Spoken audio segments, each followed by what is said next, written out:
Assalamu alaikum. We still continue with some problems on chapter 2. And here we have this problem. Runner A is initially 4 kilometers west of a flagpole. So we have here like a flagpole. And runner A is 4 kilometers from the flag and is running with a constant velocity 6 kilometers per hour. Constant velocity 6 kilometers per hour due east. So he's moving to the east with 6 kilometers per hour. Another runner B, initially 3 kilometers east of the flagpole, and is running with a constant velocity 5 kilometers per hour due west. So the other one, B, he is initially 3 kilometers to the east and he is running with a speed, I will call it VB, 5 kilometers per hour. How far are the runners from the flagpole when they meet? So he's asking about when they run at the same time and they will meet at a certain point. We don't know where is this point. It might be here, it might be on the flagpole, it might be to the west of the flagpole, we don't know. So he's asking how far are the runners from the flagpole. So let's assume any point. Like let's say this is the point where they will meet. So runner A will move. I will call the distance that he's moving dA. Runner B is going to move a distance dB. But what I'm sure about, regardless the distance that A and B will move, that if I sum dA plus dB, it must be the 7 kilometer, which is this distance. So this is 7 kilometer. But we remember that the distance equals to the speed times the time. We know that, if you remember, the speed is distance over time, so that means the distance is speed times time. So we have here two objects A and B. dA, distance dA, equals to his velocity or his speed here, VA, times his time t. And the same for the runner B, his distance dB equals to his speed dVB times the time t. And here both times are the same because they will start at the same time and they will meet each other at the same time too. So the time for each trip of them must be the same. So let's substitute here in this equation. dA equals to VA times T. Let's substitute directly. VA is 6, so it's 6 times T, plus dB, his speed is 5, so it's 5 times T, equals to the 7 kilometer. We need to solve this equation.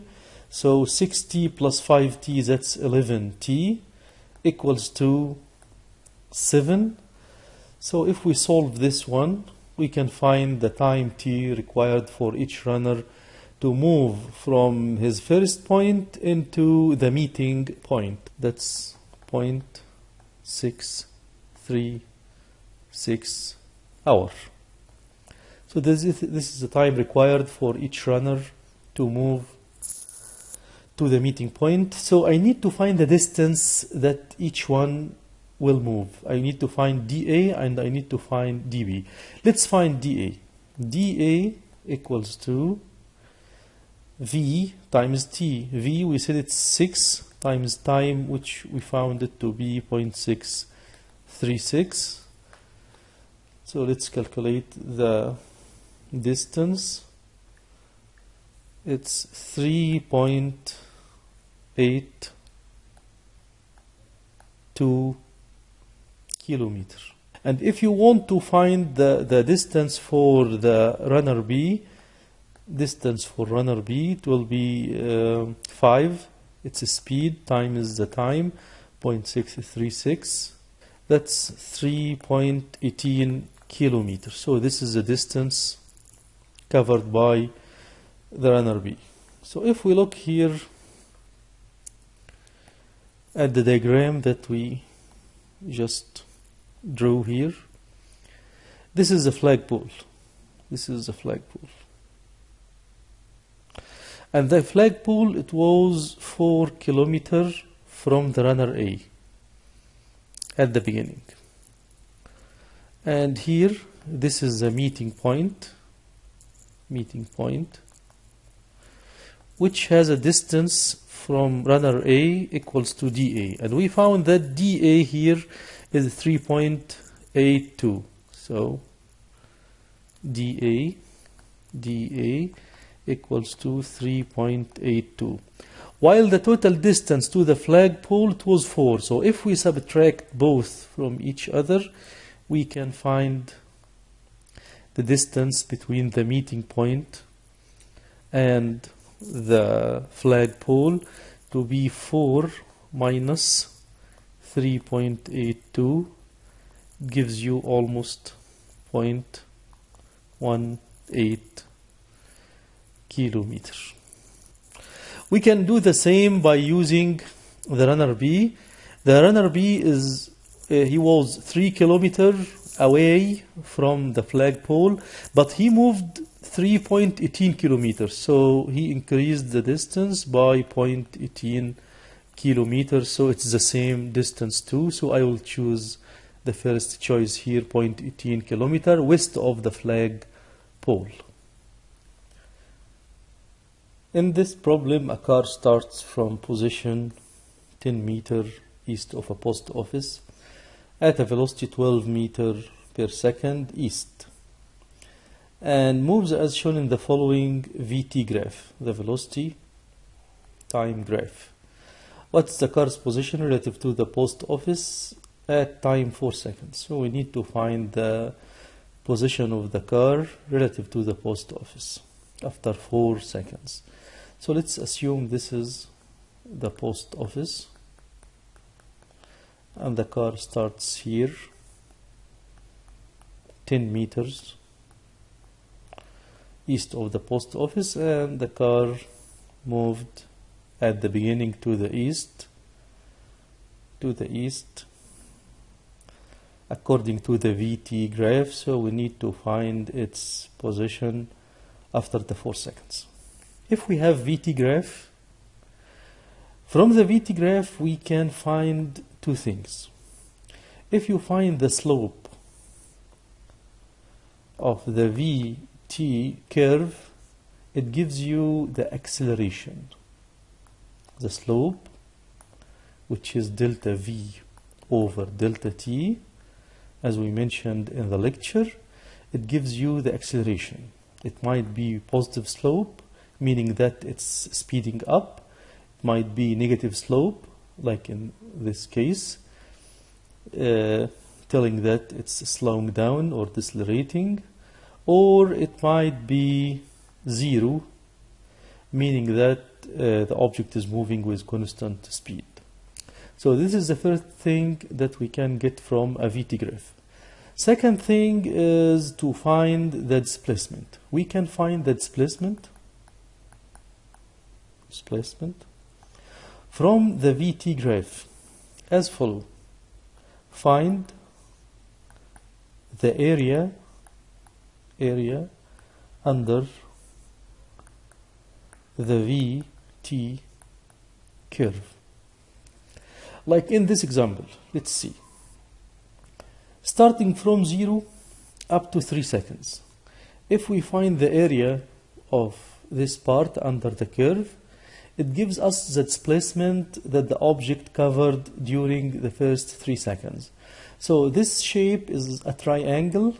The triangle has an area here, half times base times height. This is a triangle area.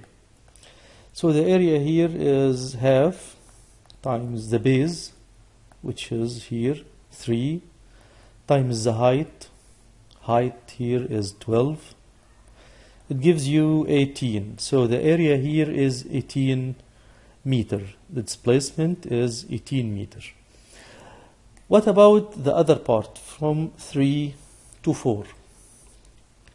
The area in the second part, let's call it A2. It's half times the base. The base here is from 3 seconds to 4 seconds. That means it's 1 second. Times the height. The height here is -4. -4 giving you -2 meters. So the displacement here is -2 meters. So take care that the positive area gives you positive displacement. The negative area, which is under the x-axis, gives you a negative displacement. So what's the total displacement here? Total displacement is 18 minus 2 gives you 16 meters. This is the total displacement of the object. If you want to understand the meaning of 18 meters and -2 meters, that means the object moved to the right 18 meters and then it moved back for 2 meters. So it reached a certain position.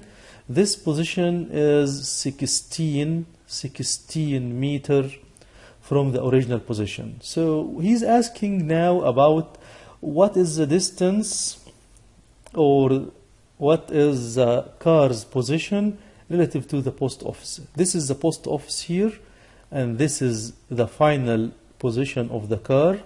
If we try to calculate it, that's 16 meters and that's 10 meters. So the total is 26 meters, which is the first choice here.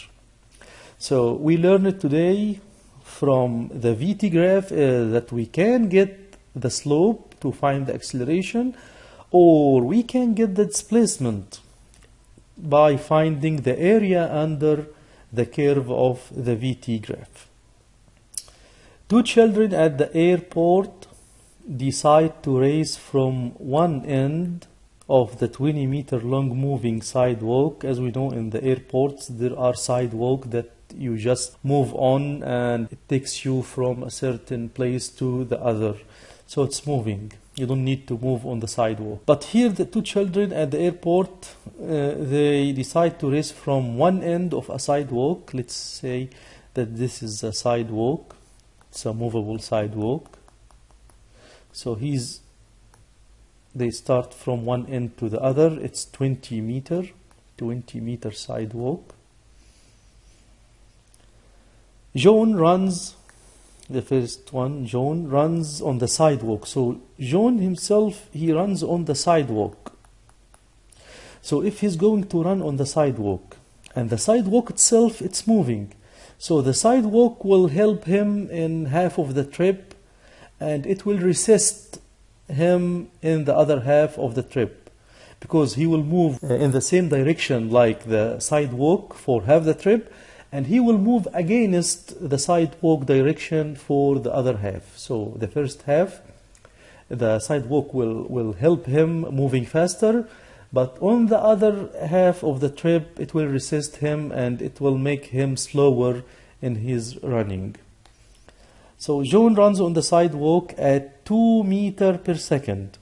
That's relative to the sidewalk. Let's call the sidewalk S. I will call John J. So now he is giving us the velocity of John relative to the sidewalk to be 2 meters per second. But take care, this velocity will be to the right, or it's a positive in the first half, and it will be to the left, or it will be negative.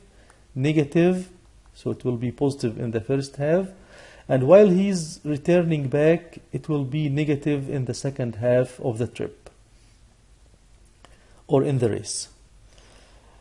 The other guy, his name is Mike, he runs on the floor, so the floor is fixed, so he is going to tell us about his real speed at 2 meters per second. So Mike, the other one, Mike, he will run the same distance, which is 20 meter forth and 20 meter back. He will run with a speed 2 meter per second. So the velocity of Mike will be 2 meter per second forth and back the same, 2 meter per second. If you want to talk about the velocity, not the speed, it will be positive at the first part and it will be negative in the second part. But here we only need the speed, not the velocity like the first one. The sidewalk itself moves with speed 1.5 meter per second relative to the floor. So this is its real velocity. So the real velocity of the sidewalk, it's 1.5 meter per second. And let's assume it's to the right, so it will be positive the whole trip. Both make the run instantly with no loss of speed. So they will start at the same time, they will end at the same time. There is no loss or there is no stopping inside the race. And he's asking now, who wins the race? Who wins the race and by how much time does he win? So we need to know the time required for each of the runners. Let's start with Mike. That's easy.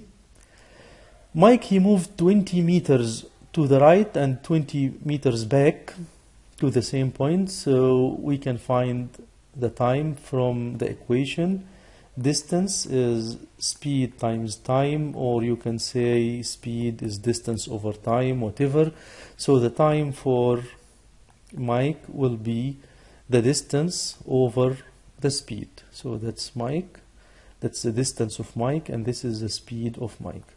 We can take the whole trip one time. So I will say instead of 20 meter forth and 20 meter back, I will say the whole distance is 40 meter divided by his speed, which is 2 meter per second, because he didn't change his speed, so we can take it as one trip. It gives us 20 seconds. So Mike needs 20 seconds to make this race. What about John? We need to divide the trip of John into two parts. While he is going forth, so when he was moving to the right, and the other part when he's going back. What we know is his speed relative to the sidewalk is 2 meters per second. So we need to use the equation of the relative velocity here. The velocity of John relative to the sidewalk equals to the velocity of John minus the velocity of the sidewalk. To find the time, we need to find the real velocity of John, which is V John will be V John relative to the sidewalk plus, we will take this one to the other side, will be plus the velocity of the sidewalk. Take care that Vj and Vj relative to S, at the beginning it was to the right, and in the second part it was to the left. So we will take it positive in the first half and we will take them negative in the second half. While Vs, it didn't change. Velocity of John equals to the velocity of John relative to the sidewalk, which is 2, plus the velocity of the sidewalk is 1.5. It gives you 3.5 meter per second. And in the second part, the velocity of John equals to the relative speed, which is now negative. So it's negative 2 because he is going back, plus the sidewalk speed, which gives us negative 0.5 meter per second. So this is the real speed of John during the first half of the trip and during the second half of the trip. From here we can find the time of John during the first half equals to the distance, which was 20, divided by his speed, which is 3.5, it's 5.7 seconds. And during the second part, time of John during the second part, it's the distance, which is also 20 meter, divided by his speed, which is 0.5 meter per second. That gives us 40 seconds. So the total time required by John, I will sum the first time plus the second time, excuse me, the first time plus the second time. So the total time for John will be 45.7 seconds. So now we were able to calculate the time for Mike, it's 20 seconds. The time for John, it's 45.7 seconds. So we are sure that Mike will win the race by a difference in time equals to 45.7 minus 20 gives us 25.7 seconds. So this is a difference in time. So we will choose number A here. Mike wins the race by 25.7 seconds. In this problem, a boat takes 3 hours to travel 30 kilometers down a river. Then 5 hours to return back. So it's the same distance, which is 30 kilometers forth and back. As in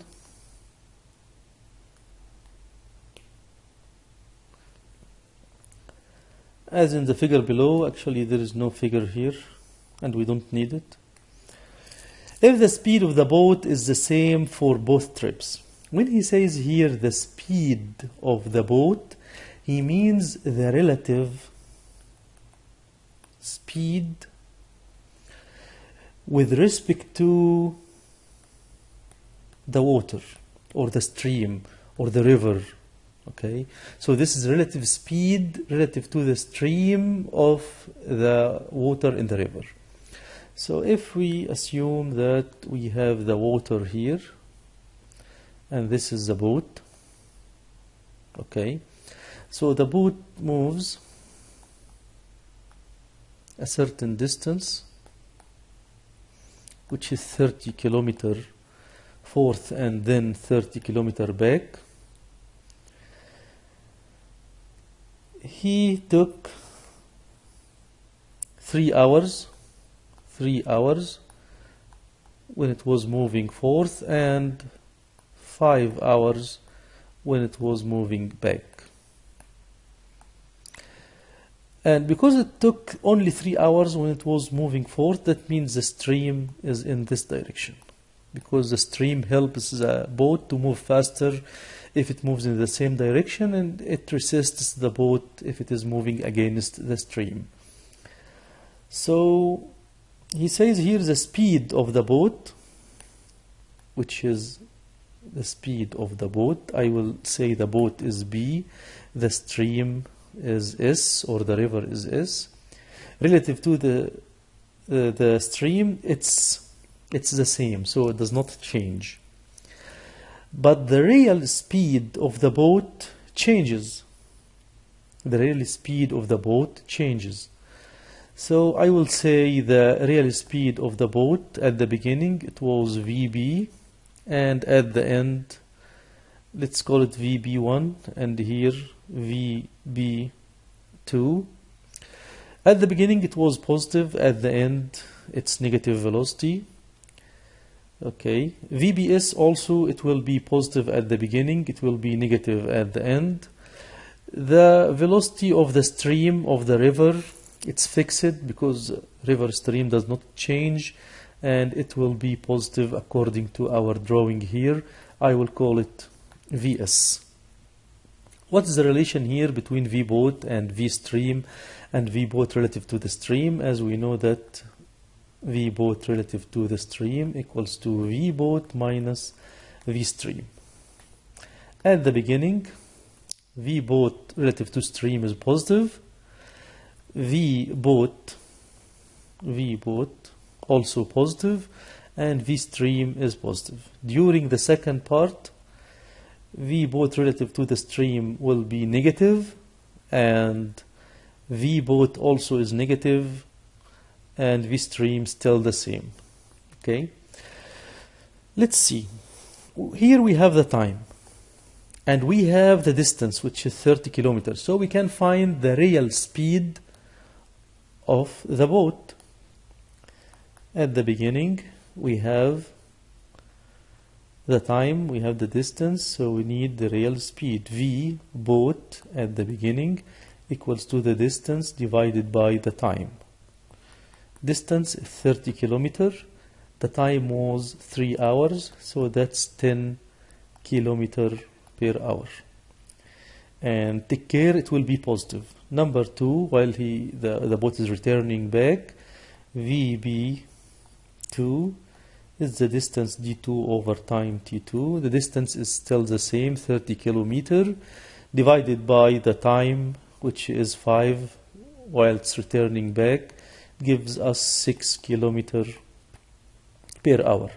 That's the speed. If you want the velocity, it should be negative because it's to the left. Okay, so here we have the velocity for each one. Let's substitute here in the first equation the relative velocity equation. VB relative to S equals to VB, which is 10, positive 10, minus VS. So this is the first equation. The next equation, while the boat is returning back, it will be negative VBS, because it will move to the left, equals to the velocity of the boat, which is negative 6, minus VS. So here we have two equations that we need to solve to find velocity of the river and the velocity of the boat relative to the river. He's here asking about what's the river, or how fast is the river flowing. So he's asking about the stream. So we can solve for the stream. Let's add the two equations together. VBS minus VBS gives you 0. 10 plus minus 6, that's 4. Negative VS minus VS, that's negative 2 times VS. That means VS equals to, let's take it to the other side, it will be 4 over 2 gives you 2 kilometers per hour. 2 kilometers per hour. So I will choose number A, 2 kilometers per hour. In this problem, a bus is moving with 80 kilometers per hour in front of a car. So we have a bus.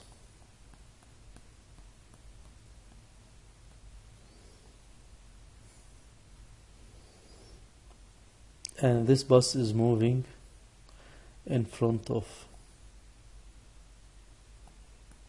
a car. The bus is moving with 80 kilometers per hour. The car is moving at 100 kilometers per hour. If the distance between the bus and the car is 5 kilometers, 5 kilometers, how long it takes for the car to reach the bus if their velocities remain unchanged? So the relative velocity between the car and the bus, it will be V car relative to the bus, it will be V car minus V bus. V car is 100 minus V bus is 80, so the relative velocity between them is 20 kilometers per hour. So this is the approaching speed. Like if somebody is sitting here in the bus and he's looking at the car, he will see the car approaching him by a speed 20 kilometers per hour. So the distance between them, it was 5 kilometers. So what's the time required for the car to approach the bus? We know that the speed is distance over time. So the time here will be the distance over the speed. This is the time to approach and reach to the bus. So it's the relative distance between them, relative, over the relative speed. Relative distance is the 5 kilometer and relative speed it's 20. So that gives us 50. So it's 5 over the 20. It's 0.25 hour. If you want to convert it into minutes, multiply it times 60 gives you, so times 60 to convert it into minutes gives you 15 minutes. So this is the time required to reach the bus.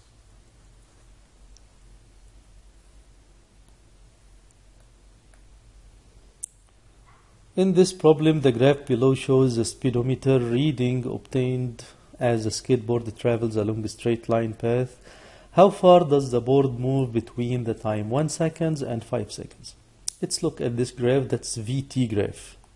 And as we mentioned before, from the VT graph, if you calculated the slope, it gives you acceleration.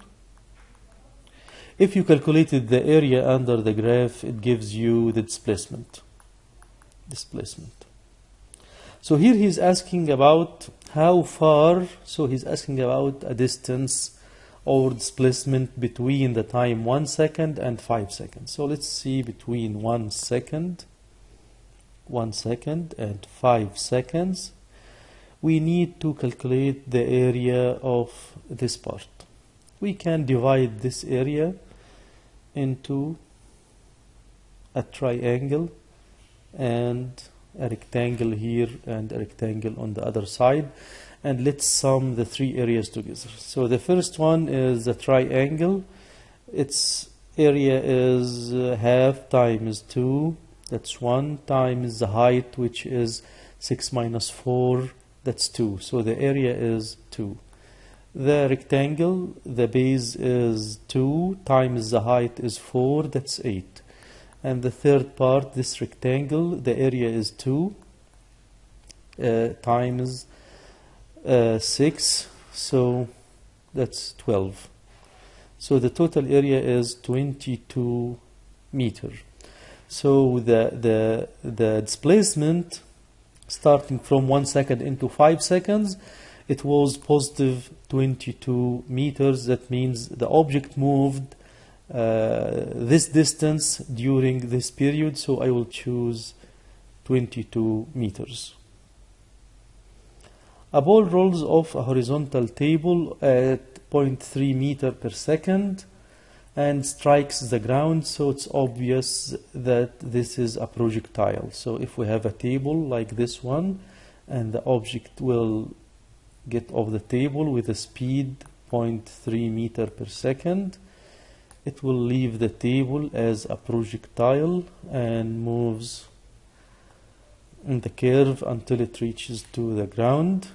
It strikes the ground 0.15 meter horizontally from the base of the table. This is the base of the table. This is the base. How high is the table? We need to find the height h of the table.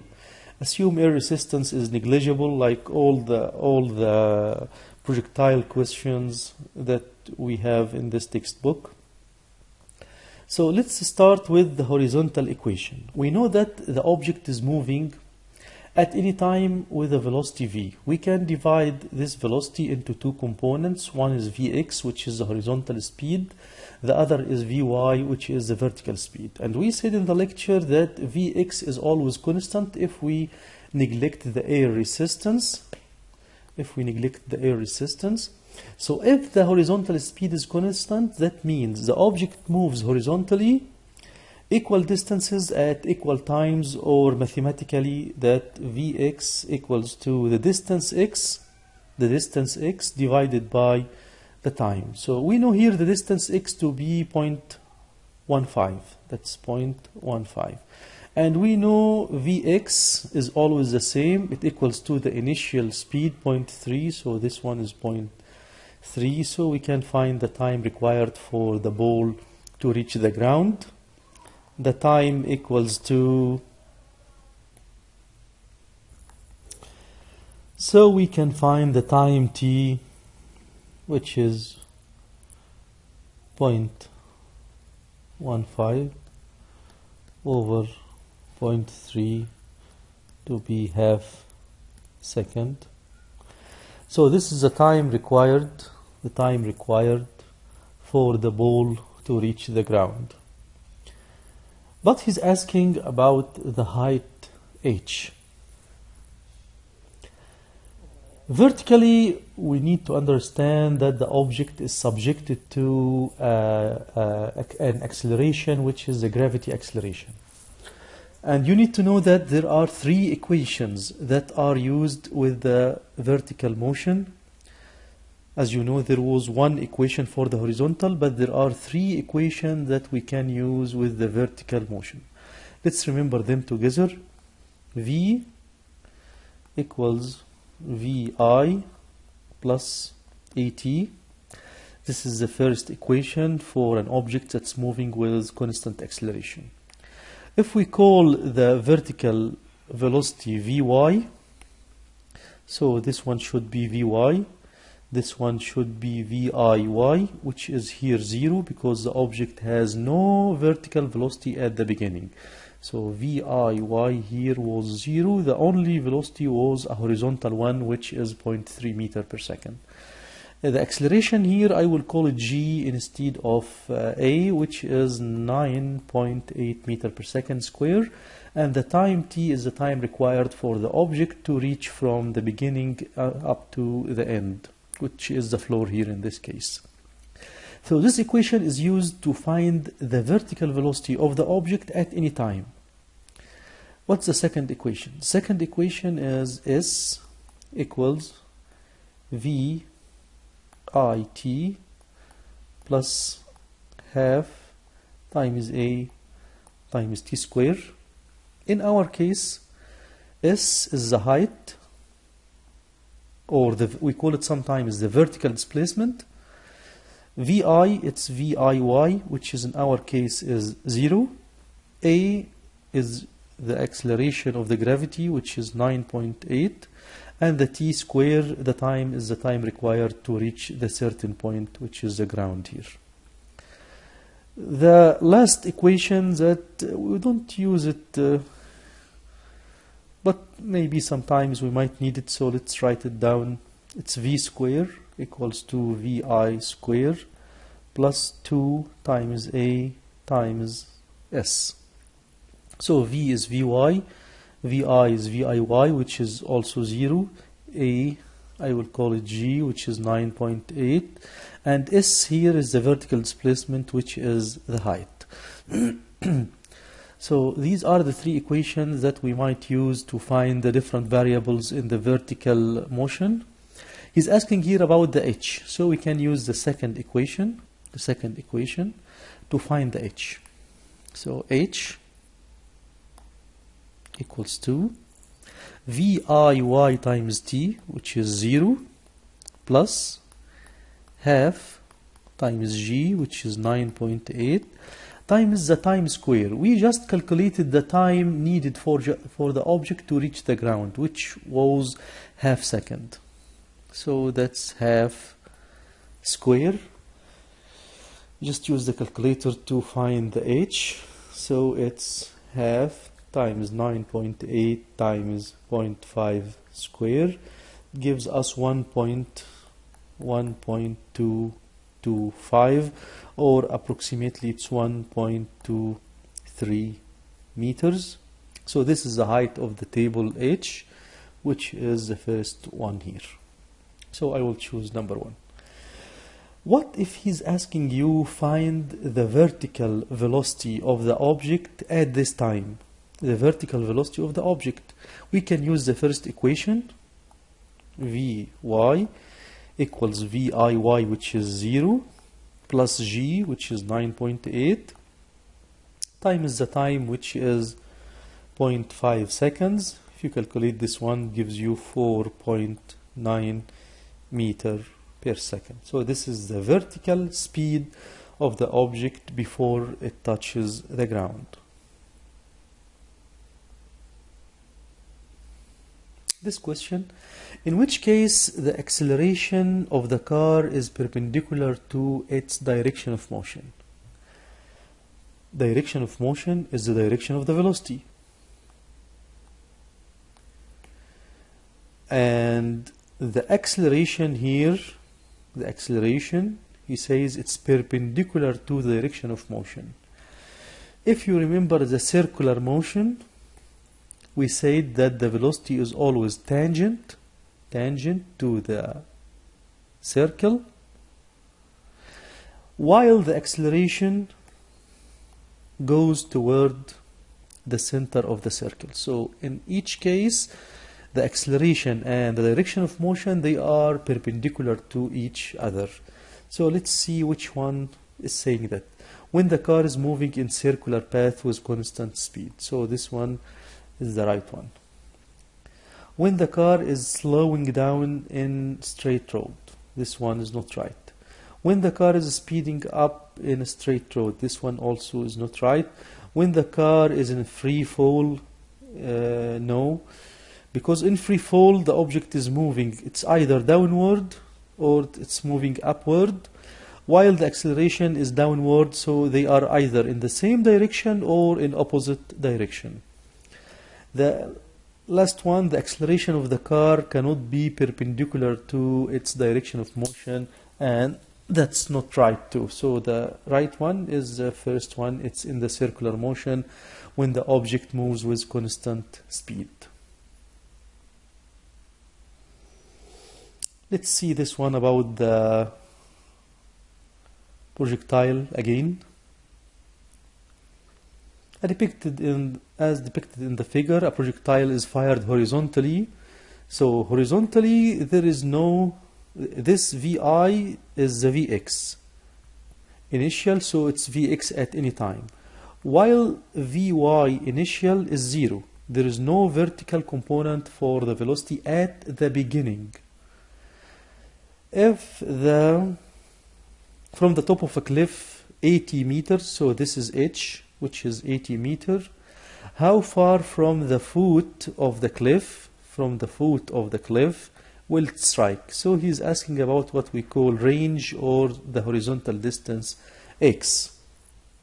To find the x, we know that the velocity or the horizontal velocity Vx equals to the distance velocity x divided by the time. So to find x, you need to find Vx, which is known here to be 30, but we don't know the time of the trip. So we need to know the time of this fall before we calculate the x.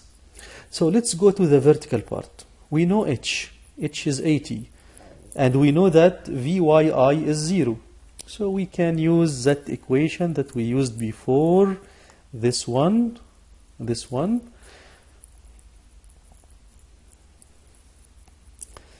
H equals to Vyi times t plus half times g times t square. We know that this one is 0. H here is 80 meter. That's half times g, which is 9.8. times t square, and let's solve to find the time of this fall. So that's 80 divided by 4.9 gives you 16 point, that's root of 16.3. The root of 16.3, that's 4 seconds. 4 seconds. We can take the time and substitute it here to find the x. So the x is 30 times the 4.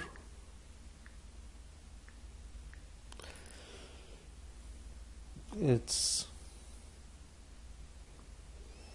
should be 4 point something, by the way. It's not exactly 4. So it's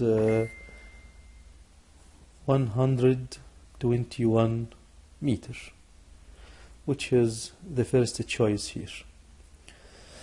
Again, if he's asking about the vertical velocity at any time, you can use the first equation, Vyi plus gt. This one is 0, so it's 9.8 times the time of the trip, which is a 4 point whatever, and you can get it. 3 balls of different masses are thrown horizontally from the same height with different initial speeds. So if we throw balls from the same height at different initial speeds, this one will move like this. This one will move making higher x distance. This one moves like this, moving.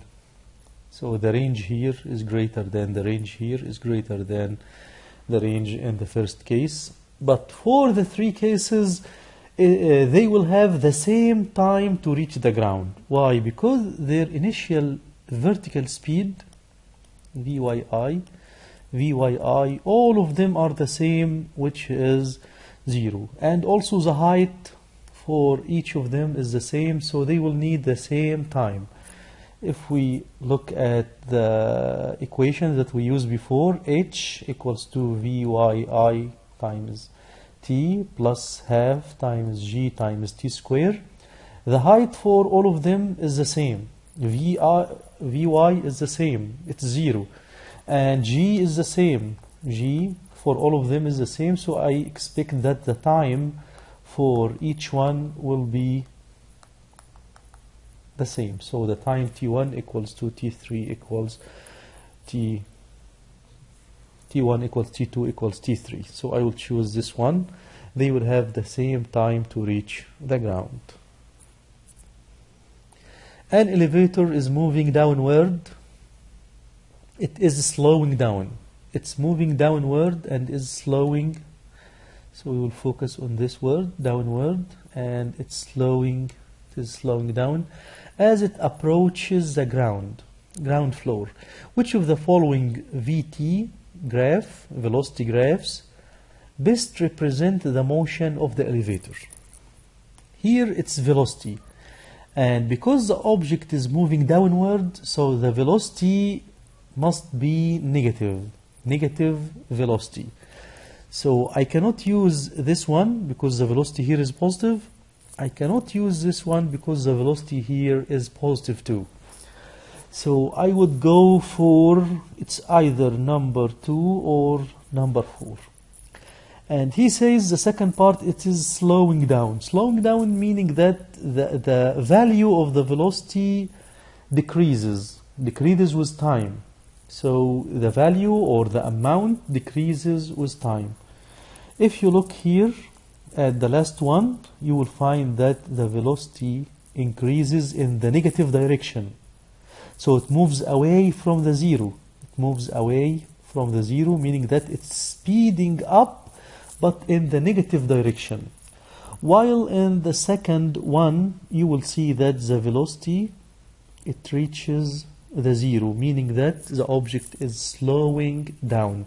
So I would go for this green one, number 2. The speed versus time for a particle moving in a straight line is represented in the figure below. What is the particle acceleration? So we said from the VT graph, if we find the slope, we can find the acceleration. Here he's asking about the acceleration at time equals 3 seconds. 3 seconds, which is here at this point. So if we look at the period starting from 2 seconds up to 4 seconds, the object has a characteristic line. The speed is decreasing.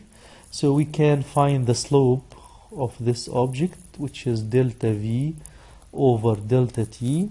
So the acceleration is delta V. Delta V here is the final speed, which is 0, minus the initial speed, which is 4, divided by the time, which is 4 minus 2, which is 2, gives you negative 2 meter per second square. So the acceleration here is negative 2 during any part of this line, any part here on this line, the acceleration is negative 2.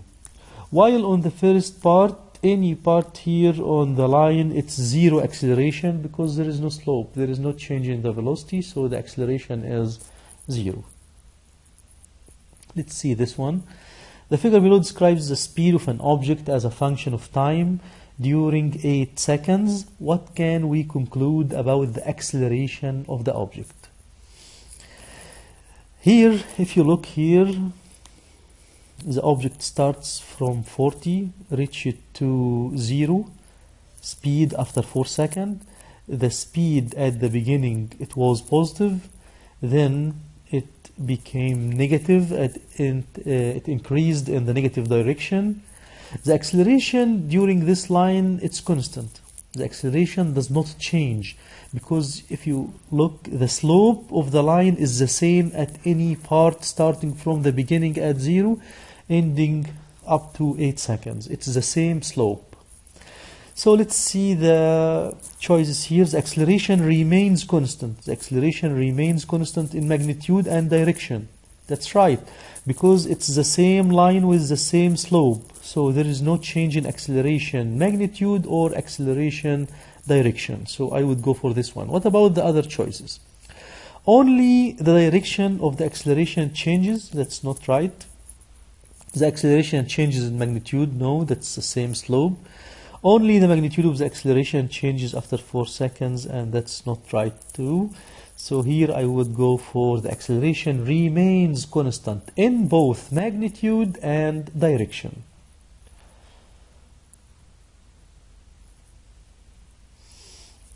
We studied some similar question before, like this one.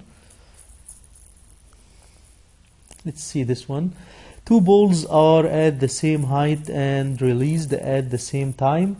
One ball is dropped and hits the ground 3 seconds later. So it hits the ground in 3 seconds. The other initially moves horizontally at a speed 10 meters per second as shown in the figure. How far does the second ball travel horizontally before it hits the ground? Both of the two balls will reach the ground at the same time because they have the same vertical initial velocity, which is 0, and they have the same height from the ground. The same height from the ground. So they will reach the ground at the same time. This time is given here 3 seconds. So the time required here is 3 seconds. So let's focus on the projectile here. The projectile has Vx is 10 meters per second, and we said that the horizontal speed or the horizontal velocity here, the horizontal velocity does not change at all if we neglect the resistance of the air. So how far does the second ball travel horizontally before it hits the ground? So he is asking about the distance x. So x equals to the Vx times the time.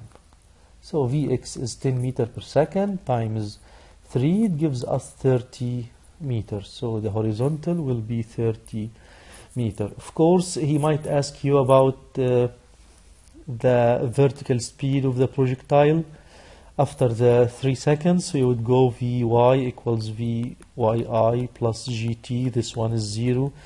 So it's 9.8 times the time, which is 3 seconds, and you get it.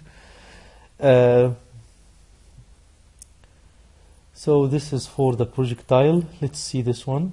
A car is moving with constant speed in a circular track. As we know that if an object is moving with a constant speed in a circular track, the velocity is tangent, the acceleration is the centripetal acceleration, goes toward the center. As shown in the figure, in which direction will the acceleration be at point A? So at point A, this point, the velocity will be to the east. Let's draw it again. The velocity will be to the east, while the acceleration goes toward the center, so it will be north. So the acceleration will be to the north, while the velocity will be to the east. If the object, let's say it will be here in this part, so the acceleration will go to the west. If it is north, the acceleration will go to the south, and so on. So that's how we can find the acceleration direction for an object moving with a constant speed in circular track. So I think that's enough problems today, and I hope you enjoyed solving these problems. If you need any question, just come to my office during the office hours or any other time. I will be happy to discuss with you any of the problems that you might face, inshallah. Assalamu alaikum wa rahmatullahi wa barakatuh.